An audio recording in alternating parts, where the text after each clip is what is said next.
الحمد لله رب العالمين اللهم صل وسلم على النبي وعلى آله وأصحابه وبارك وسلم علیہ۔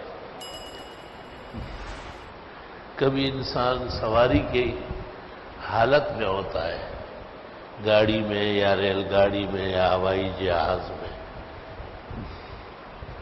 چھوٹی گاڑیاں انسانی اختیار میں رہتی ہے، ان کو کہہ سکتا ہے کہ بھئی نماز کا وقت ہے، گاڑی ایک طرف کرو۔ اس لیے وہ مسئلہ عالم لوگ بتاتے ہی نہیں۔ اب مسئلہ تو یہ ہے کہ جب گاڑی چل رہی ہو، نماز کا ٹائم ہوا اور بظاہر رکنے کا امکان نہیں ہے، تو جس حالت میں ہے سیٹ پر بیٹھے بیٹھے فرض نماز، سنت، نفل سب پڑھی جائے گی۔ جس حال میں نماز فرض ہوتی ہے اس حال میں پڑھی جاتی ہے۔ اور چھوٹی گاڑیوں میں یہ ممکن بھی نہیں ہے کہ قبلہ رخ ہو جائے۔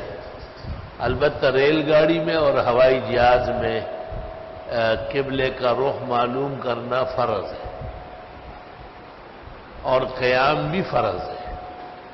اگر ریل گاڑی میں سیٹ پر بیٹھے بیٹھے نماز پڑھی بغیر قیام کی، حالانکہ عذر کوئی نہیں بیٹھنے کا، تو وہ نماز نہیں ہوئی۔ جتنی پڑھی گئی ہے سب کالعدم ہے، پھر پڑھی جائے گی۔ یا قبلے کا سمت معلوم نہیں کیا، اپنی طرف سے نیت باندھ دی، جبکہ ریل گاڑی زمین پر چلتی ہے، آبادیوں سے گزرتی ہے، مسجدیں آتی ہے، محراب آتے ہیں، ممبر آتے ہیں، مینار نظر آتے ہیں۔ ان سے پوچھا جا سکتا ہے کہ قبلہ کس طرف ہے۔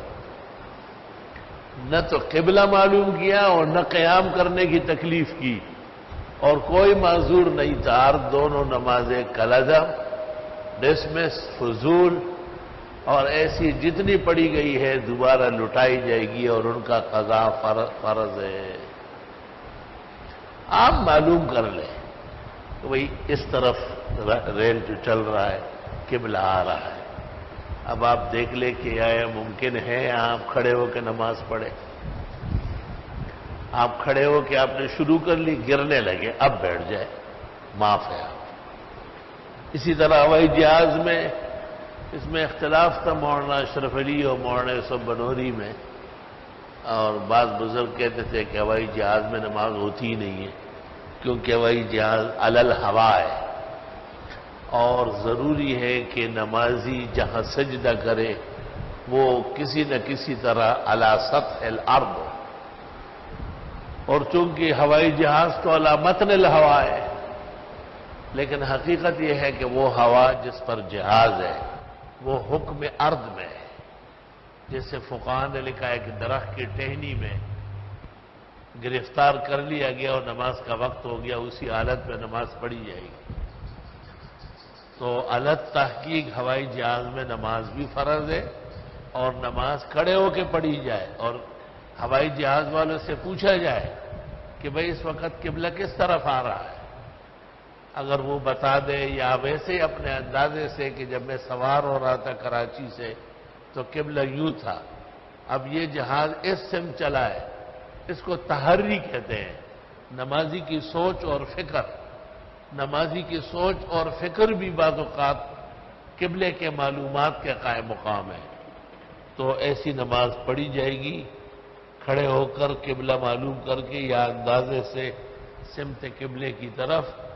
پھر اگر پتہ چلا کہ غلط پڑی گئی یا کھڑے ہونے کے بعد گرنے لگا، جہاز میں ایسی جنبش آئی کہ یہ نہیں کھڑا ہو سکا، بیٹھ جائے، یہ دونوں باتیں اسی طرح یاد رکھی جائے۔ سمت معلوم کرنا بھی فرض ہے اور قیام بھی فرض ہے۔ اگر سمت معلوم کر لیا اور غلط نکلا تو گناہ کوئی نہیں ہے، ان لوگوں پر ہے جنہوں نے بتایا۔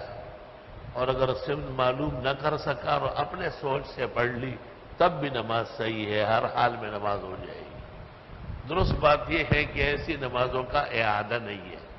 بعض بزرگان دین کہتے ہیں کہ ہوائی جہاز میں پڑھ تو لے، لیکن گھر پہنچنے کے بعد جب دم بخود ہو جائے تو وہ ٹیڑھی پیڑھی پتہ نہیں علامت نے ہوا ہے کس طرف پڑی گئی، وہ پھر پڑھ لے۔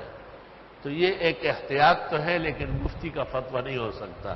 نماز مومن عاقل بالغ پر ایک بار فرض ہے، 2 دفعہ فرض نہیں۔ الحمدللہ رب